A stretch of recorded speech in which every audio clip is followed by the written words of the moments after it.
Une enquête sur la mort de deux princes pourrait enfin être résolue et il s'agit des princes Édouard V et de son frère Richard, enfermés dans la tour de Londres. Le roi Charles III est favorable à des analyses que la reine Elisabeth II n'a jamais autorisées. Bientôt la fin du mystère ? Cela fait plus de 500 ans que la mort de deux membres de la famille royale n'a pas été élucidée, mais si est une situation qui pourrait bientôt changer. Les victimes en question sont les frères Édouard V et Richard de Shrewsbury, également connus sous le nom des princes de la Tour.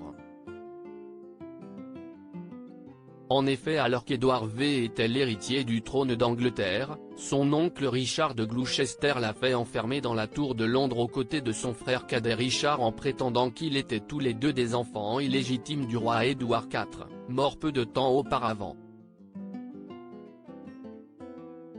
Après qu'il ait été enfermé en 1483, Richard de Gloucester s'est emparé du pouvoir et a pris le nom de Richard III, une histoire notamment racontée par Shakespeare dans une pièce du même nom. Si le sort des deux frères qui n'ont jamais été revus après leur emprisonnement n'a jamais été officiellement dévoilé, la thèse la plus plausible est qu'ils aient tous les deux été tués par leur oncle. Les siècles suivants, les ossements de deux enfants ont été trouvés dans la tour de Londres et sur les terres du château de Windsor, encourageant les férus d'histoire à penser qu'il pourrait s'agir de ceux des deux frères disparus. Alors pourquoi ne pas le vérifier ? Tout simplement parce que ces ossements se trouvent désormais dans des cryptes royales, ce qui signifie que l'autorisation du monarque en place est indispensable pour les soumettre à des tests.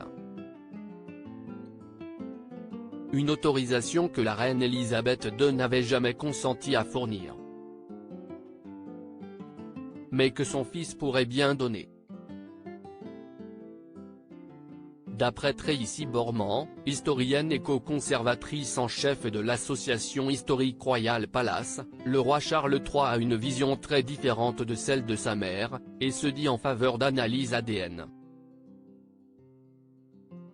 Il a dit qu'il voudrait que l'enquête se poursuive, pour qu'on puisse déterminer une bonne fois pour toutes comme les jeunes princes sont morts.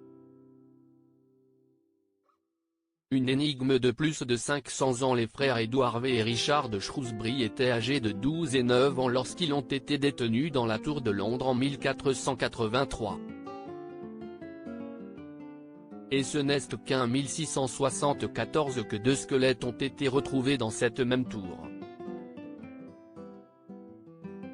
Malgré l'hypothèse du meurtre commandité par leur oncle devenu le roi Richard III, d'autres théories plus imaginatives stipulent que les princes n'auraient en réalité jamais été tués.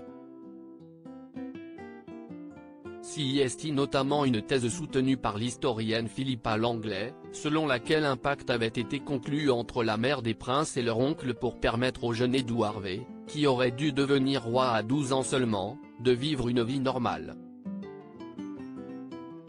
Ne reste donc plus qu'à espérer que le roi Charles III, dont la date de couronnement a été dévoilée, autorisera bel et bien la reprise de l'enquête et des analyses ADN qui pourraient apporter la réponse à une énigme vieille de plus de 500 ans.